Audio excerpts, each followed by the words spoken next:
Volkswagen, das Auto.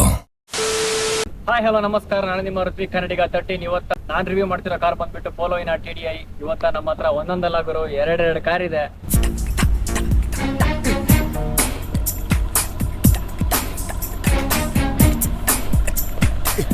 ಎರಡು ಆನೆಗಳು ಗುರು, ಹೆಂಗ್ ನಿಂತಿದೆ ನೋಡಿ.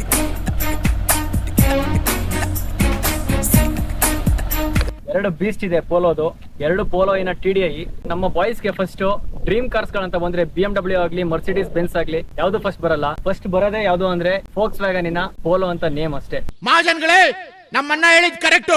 ಏನಕ್ಕೆ ಇದು ಪೋಲೋನೇ ಚೂಸ್ ಮಾಡ್ತಾರೆ ಅಂದ್ರೆ ಇದರಲ್ಲಿರೋ ಟಾರ್ಕ್ ಆಗ್ಲಿ, ಸ್ಪೀಡ್ ಆಗ್ಲಿ, ಪ್ರತಿಯೊಂದು ಮಾಡಿಫಿಕೇಶನ್ ಬಗ್ಗೆ ಆಗ್ಲಿ ಎಲ್ಲದಕ್ಕೂ ಆಲ್ಟರ್ ಮಾಡಿದ್ರೆ ಬಾಂಬ್ ಗಾಡಿಗಳು ನಿಜವಾಗ್ಲೂ ಮಾರ್ಕೆಟ್ ಅಲ್ಲಿ ಇನ್ನೂ ಸೌಂಡ್ ಮಾಡ್ತಿದೆ.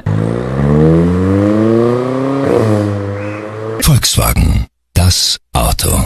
ಬ್ರ್ಯಾಂಡ್ ನಿಂತಿರ್ಬೋದು ಪೋಲೋದು, ಯಾಕಂದ್ರೆ ಈ ಗಾಡಿ ಮಾಡಿರೋ ನೇಮು ಯಾವ ಗಾಡಿನೂ BMW ಆಗ್ಲಿ ಯಾವ್ದೇ ಸೂಪರ್ ಕಾರ್ ಗಳು ಮಾಡಿಲ್ಲ. ಎಷ್ಟೋ ಜನ ಡ್ರೀಮ್ ಕಾರ್ ಗುರು ಈ ಪೋಲೋ. ಇಂಜಿನ್ ಸ್ಪೆಸಿಫಿಕೇಶನ್ ನೋಡ್ಕೊಂಡ್ ಬರೋಣ. ಎರಡರಲ್ಲೂ ಸೇಮ್ ಇದೆ, ಬಟ್ ಈ ಕಾರಿಂದ ಏನಕ್ಕೆ ಅಂದ್ರೆ ಕ್ಲೀನ್ ಮೇಂಟೆನೆನ್ಸ್ ಮಾಡಿದ್ರೆ ಅದಕ್ಕೆ. ಅದು ಯೂಶಲಿ ನನ್ನ ಕಾರು, ಅಷ್ಟು ಮೇಂಟೆನೆನ್ಸ್ ಮಾಡಿಲ್ಲ ಗುರು ನಾನು.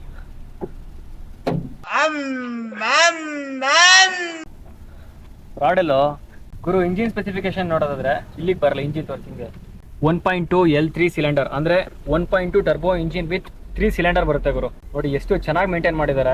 ಮೇಲ್ಗಡೆ ಮ್ಯಾಟ್ಸ್ ಆಗಿರ್ಬೋದು, ಪ್ರತಿಯೊಂದು ಇನ್ನು ಕ್ಲೀನ್ಲೆಸ್ ಆಗಿ ಮೇಂಟೈನ್ ಮಾಡಿದ್ದಾರೆ ಗುರು. ಈ ಗಾಡಿ ಬಂದ್ಬಿಟ್ಟು 2012 ಮಾಡಲು. ನಿಜವಾಗ್ಲೂ ಇದು 2012 ಮಾಡಲ್ಲ ಅಂತ ಅನ್ಸೋದೇ ಇಲ್ಲ, ಯಾಕಂದ್ರೆ ಅಷ್ಟು ಚೆನ್ನಾಗಿ ಮೇಂಟೈನ್ ಮಾಡಿದ್ದಾರೆ. ನೋಡಿ ಇಲ್ಲಿ ಎರಡು ಪೋಲೋ TDI. ಹೆಂಗಾದ್ರೂ ಏನಕ್ಕೆ ಇಲ್ಲಿ ಡಿಫ್ರೆನ್ಸ್ ಹೇಳ್ತಿದ್ದೀನಿ ಅಂದ್ರೆ ಗ್ರೌಂಡ್ ಕ್ಲಿಯರೆನ್ಸ್. ಫಸ್ಟ್ ಮೈನ್ ಪೋಲೋದಲ್ಲಿ ಪುವರ್ ಗ್ರೌಂಡ್ ಕ್ಲಿಯರೆನ್ಸ್ ಕೊಟ್ಟಿದ್ದಾರೆ ಗುರು. ಯಾಕಂದ್ರೆ ಪೋಲೋದಲ್ಲಿ 165 mm ಬರುತ್ತೆ. ಯಾಕಂದ್ರೆ ಈ ಕಂಪನಿಯಲ್ಲಿ ಕೊಟ್ಟಿರೋ ಟೈರ್ಸ್ ಬಂದ್ಬಿಟ್ಟು 175/70 ಟೈರ್ಸ್ ಕೊಟ್ಟಿದ್ದಾರೆ. ಅದಕ್ಕೋಸ್ಕರ ಗ್ರೌಂಡ್ ಕ್ಲಿಯರೆನ್ಸ್ ಅಷ್ಟೊಂದೇನು ಕಂಫರ್ಟ್ನೆಸ್ ಇರಲ್ಲ, ಪ್ರತಿಯೊಂದು ಅಂಶಕ್ಕೂ ಟಚ್ ಆಗುತ್ತೆ. ಅದಕ್ಕೋಸ್ಕರ ನಮ್ಮ ಬ್ರೋ ಏನ್ ಮಾಡಿದ್ದಾರೆ ಅಂದ್ರೆ ಈ ಟೈರ್ಸ್ನ 175/70 ಇಂದ ಇಲ್ಲಿ ನೋಡ್ತಿದ್ದೀರಾ ಇಲ್ಲಿ 185/70ಗೆ ಅಪ್ಗ್ರೇಡ್ ಮಾಡಿದ್ದಾರೆ. ಅದಕ್ಕೋಸ್ಕರ ಗ್ರೌಂಡ್ ಕ್ಲಿಯರೆನ್ಸ್ ನೋಡಿ, ಅದಕ್ಕೆ ಹೋಲಿಸ್ಕೊಂಡ್ರೆ ಈ ಗಾಡಿದು ಗ್ರೌಂಡ್ ಕ್ಲಿಯರೆನ್ಸ್ ಸಹ ಜಾಸ್ತಿನೇ ಇದೆ. ಹಿಂದೆ ಡಿಕ್ಕಿ ನೋಡೋದ ಬನ್ನಿ, ನೋಡಿ ಯಾವ ತರ ತೆಗಿಯೋದು ಅಂತ. ಜಸ್ಟ್ ಹಿಂಗ್ ಇಟ್ಕೊಂಡು ಪುಲ್ ಮಾಡಿದ್ರೆ ಬರುತ್ತೆ ನೋಡಿ. ಇಲ್ಲಿ ಗೂಡ್ ಸ್ಪೇಸು ಅಷ್ಟೇ, ಇದರಲ್ಲಿ 351 ಲೀಟರ್ಸ್ ಗೂಡ್ ಸ್ಪೇಸ್ ಕೊಟ್ಟಿದ್ದಾನೆ ಗುರು. ನೆಕ್ಸ್ಟ್ ಇದ್ರೊಳು ಆರಾಮಾಗಿ ಮಲ್ಕೊಬೋದಲ್ಲ ಮಚ್ಚ? ನಾ ಮಲ್ಕಣದ ಏನಲ್ಲ ಇದು ಗುರು, ಟೂಲ್ಸ್ ಇಟ್ಟವನೇ ಗುರು. ನಮ್ಮನ್ ಬರ್ಲಿ ಸುಳೆ ಮಗ, ಅವ್ನು ಯಾವನ್ ಬರ್ತಾನ ಮಾಮ್ ಬಿಟ್ಬಿಟ್ರೆ ಹಂಗೆ. ಯಾವ್ದಲ್ಲ ಮಚ್ಚ ಇದಲ್ವಾ? ಇದು ಏನಂತಾರ ಹೇಳಿ ಇದಕ್ಕೆ? ಬ್ಯಾಟ್ ಬಾಲ್ ಆಡ್ತಾರಲ್ಲ ಅದೇ ಹಿಂಗ್ ಇಟ್ಕೊಂಡು ಹೊಡಿತಾರಲ್ಲ ಅದೇ ಕಣ. ಏನೋ ಗುರು ಅರ್ಥ ಆಯ್ತು ಅನ್ಸುತ್ತೆ. ಇದರಲ್ಲಿ 5 ಡೋರ್ಸ್ ಕೊಟ್ಟಿದ್ದಾನೆ. ಆದ್ಮೇಲೆ ಹಿಂದೆ ಡಿಕ್ಕಿನೂ ಸೇರ್ಬಿಟ್ಟು 5 ಡೋರ್ಸ್ ಗುರು. Let's get into the baby bro. ನನ್ನ ಗಾಡಿನಲ್ಲಿ ಪಾರ್ಕ್ ಮಾಡಿದ್ದೀನಿ. ಫುಲ್ಲು ಕೂಲ್ ಬೇಬಿ ಇದು. ಇಂಟೀರಿಯರ್ ಆಗಿ ನೋಡಿ ಯಾವ ತರ ಮೇಂಟೈನ್ ಮಾಡಿದ್ದಾರೆ. ಫುಲ್ಲು ಬಾಂಬ್ ಆಗಿದೆ ಗುರು ಗಾಡಿ ಮಾತ್ರ ಇದು. ಬ್ರೋ ನೀವು ಟಾಪ್ ಸ್ಪೀಡ್ ಎಲ್ಲಿ ತನಕ ಹೊಡೆದಿರ ಬ್ರೋ ಪೋಲೋದಲ್ಲಿ? ನಾನು 200 ಸೇಮ್ ಆಲ್ಮೋಸ್ಟ್ ನಮ್ಮ ಹತ್ರನೇ ಹೊಡೆದಿರಿ ನೀವು. ಹೌದು. ಅವನ್ ನೋಡಿದ್ರೆ ಇವ್ರಿಗೆ ಬಿಲ್ಡಪ್ ಕೊಡ್ತಾ ಇದ್ದಾನೆ, ಇವನ್ ನೋಡಿದ್ರೆ ಅವ್ರಿಗೆ ಬಿಲ್ಡಪ್ ಕೊಡ್ತಾ ಇದ್ದಾನೆ. ಬ್ರೋ ನೀವು ಪೋಲೋ ಏನಕ್ಕೆ ಚೂಸ್ ಮಾಡಿದ್ರಿ? ಇದು ಒಂಥರ ಎಲ್ಲಾ ಹುಡುಗರಿಗೂ ಇಷ್ಟ ಆಗುವಂತ ಕಾರು. ನೀವ್ ಯಾವ್ದೇ ಕಾರ್ ಓಡಿಸಿ, ಯಾವ್ದೇ ಬಿಡಿ, ಈ ಕಾರ್ ಕಂಫರ್ಟ್ ಬರಲ್ಲ ನಿಮ್ಗೆ ಯಾವ್ದು. ಯೂಶುವಲಿ ಇನ್ನೊಂದು ಪೋಲೋ ಏನಕ್ಕೆ ಡಿಸ್ಕಂಟಿನ್ಯೂ ಆಯ್ತು ಅಂದ್ರೆ ಸರ್ವಿಸ್ ಆದ್ಮೇಲೆ ಆಗ್ಲಿ, ಆಮೇಲೆ ಸೀಟಿಂಗ್ ಕಂಫರ್ಟ್ ಆಗ್ಲಿ, ಏನಪ್ಪ ಎಲ್ಲದು ಚೆನ್ನಾಗೇ ಇದೆ. ಬಟ್ ಈ ರೀಸನ್ಸ್ ಕೊಟ್ಬಿಟ್ಟು ಮತ್ತೆ ಡಿಸ್ಕಂಟಿನ್ಯೂ ಮಾಡಿದ್ರು. ಬಟ್ ಮೈನ್ ರೀಸನ್ ಏನು ಅಂದ್ರೆ ವರ್ಚ್ಯೂಸ್ ಆಗ್ಲಿ, ಟೈಗನ್ ಆಗ್ಲಿ, ಅದ್ರ ಮೇಲೆ ಫೋಕಸ್ ಮಾಡ್ಬಿಟ್ಟು ಈ ಪೋಲೋನ ನಿಲ್ಸ್ಬಿಟ್ರು ಗುರು. ಈ ಹೊಸ ಮಾಡಲ್ಸ್ಗೆ ಫೋಕಸ್ ಮಾಡ್ಬಿಟ್ಟು ಈ ಪೋಲೋನ ಡಿಸ್ಕಂಟಿನ್ಯೂ ಮಾಡಿದ್ರು. ಕೇವಲ 10 ಸೆಕೆಂಡ್ಗೆ 120 ದಾಟುತ್ತೆ ಬಿಡಿಯಲ್ಲಿ. ಆಲ್ಮೋಸ್ಟ್ 9.6 ಸೆಕೆಂಡ್ಸ್ಗೆ 120 ಹೋಯ್ತು ಗುರು. ಹೊಡಿತೀವಿ ಮಧ್ಯದಲ್ಲಿ. ಬೇಡ ಕಣಲ್ಲ, ಬೇಡ ಕಣೋ ಲೇ. ಈಗ ಬೇಬಿ ನಾವು ಓಡಿಸ್ತೀವಿ, ನೀವು ಕೂತ್ಕೊಳ್ಳಿ. ನನ್ನ ಮೇಲೆ ನಂಬಿಕೆ ಅಲ್ವಾ? ನಂಬಿಕೆ ಅಂತಲ್ಲ ಅಣ್ಣ.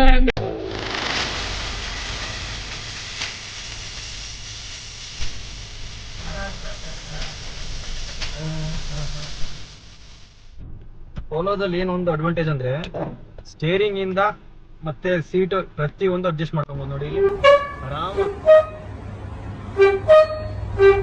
ಅಡ್ಜಸ್ಟ್ ಮಾಡ್ಕೊಬಹುದು. ಹಿಂದೇನೋ ಹೋಗುತ್ತೆ, ಮೇಕೋ ಹೋಗುತ್ತೆ, ಕೆಳಗೂ ಬರುತ್ತೆ. ಹಿಂಗ್ ಲಾಕ್ ಮಾಡ್ಕೊಂಡು ಫಸ್ಟ್ ಗೇರಿಗೆ ಹಾಕಿದ್ರೆ ಪೀಸಾಗಿ ಹೋಗ್ತಿರ್ಬೋದು. ಈ ತರ ಹಂಸ್ಗಳು ನೋಡಿ ಇಲ್ಲಿ ಹಂಸ್ ತೋರ್ಸಪ್ಪ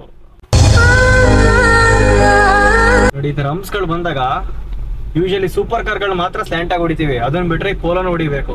ಯಾಕಂದ್ರೆ ಇದು ಗ್ರೌಂಡ್ ಕ್ಲಿಯರೆನ್ಸ್ 165 mm ಇದೆಯಲ್ಲ, ಅದಕ್ಕೋಸ್ಕರ ಟಚ್ ಆಗುತ್ತೆ. ಅದಕ್ಕೋಸ್ಕರ ಈ ಕಾರಲ್ಲಿ 10mm ವೀಲ್ಸ್ ನ ಇನ್ನು ಅಪ್ಗ್ರೇಡ್ ಮಾಡಿದ್ದಾರೆ. 175/70 ಇಂದ 185/70ಗೆ ಅಪ್ಗ್ರೇಡ್ ಮಾಡಿದ್ದಾರೆ. ಅದಕ್ಕೋಸ್ಕರ ಇದು ಒಂಥರ ತಾರ್ ಆಗ್ಬಿಟ್ಟೈತಿ. ಈಗ ಯಾವ್ದೇ ಹಂಪ್ಸ್ ಬಂದ್ರು KSRTC ಬಸ್ ತರ ಆರಿಸ್ಕೊಂಡು ಹೋಗ್ತಾ ಇರ್ಬೋದು ಹಂಗೆ.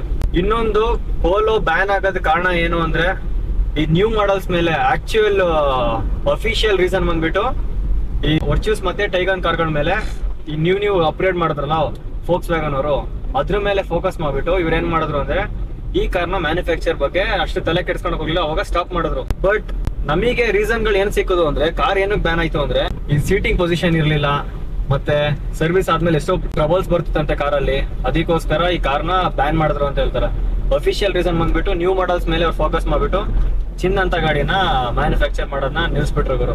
ಅದೊಂದೇ ಇದರಲ್ಲಿ ಪ್ರಾಬ್ಲಮ್ ಇಲ್ಲ ಗುರು. ಪೋಲೋದಲ್ಲಿ ನಾವು ನೋಡೋದು ಅಂದ್ರೆ ಟೋಟಲ್ 23 ವೇರಿಯಂಟ್ಸ್ ಬರುತ್ತೆ. ಅದರಲ್ಲಿ ನಮಗೆ ಗೊತ್ತಿರೋದು 3 ವೇರಿಯಂಟ್ಸ್ ಅಷ್ಟೇ, TDI, TSI ಮತ್ತೆ GTI ಗುರು.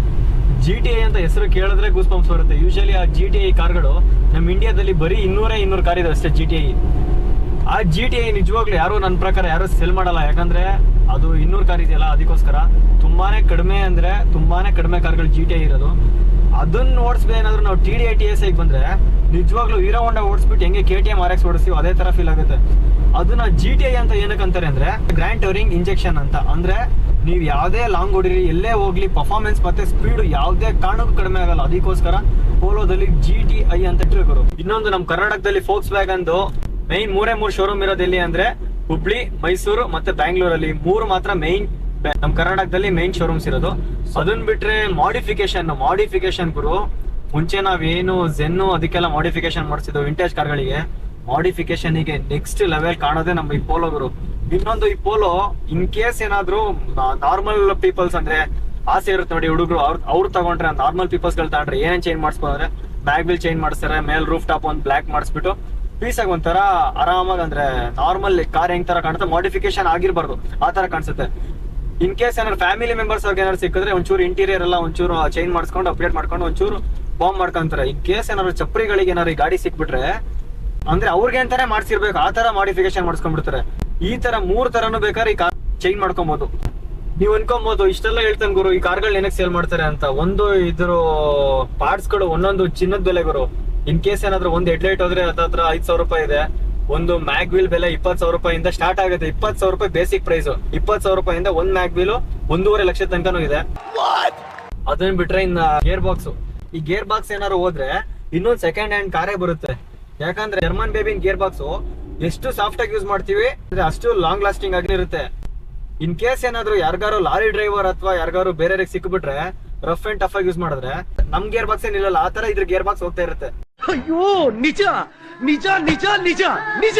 ಒಂದೊಂದು ಸ್ಪೇರ್ ಪಾರ್ಟ್ಸ್ ಮಾತ್ರ ಚಿನ್ನನೇ ಗುರು ಇದ್ರದ್ದು. ಅದಕ್ಕೋಸ್ಕರ ಇದನ್ನ ಮೇಂಟೆನೆನ್ಸ್ ಒಂದು ಮಾಡಕ್ಕಾಗಲ್ಲ. ಈ ರೀಸನ್ ಗಳನ್ನ ಇಟ್ಕೊಂಡ್ಬಿಟ್ಟು ಕಾರ್ಗಳನ್ನ ಚೇಂಜ್ ಮಾಡ್ತಾರೆ. ಅದನ್ನ ಬಿಟ್ರೆ ಈ ಗಾಡಿಲಿ ಸ್ಪೀಡ್ ಇಲ್ಲ, ಪರ್ಫಾರ್ಮೆನ್ಸ್ ಇಲ್ಲ ಅಂತ ಯಾರು ಹೇಳಕ್ಕಾಗಲ್ಲ. ಯಾಕಂದ್ರೆ ಈ ಗಾಡಿ ಮಾಡಿರೋದೇ ಅದಕ್ಕೋಸ್ಕರನೇ.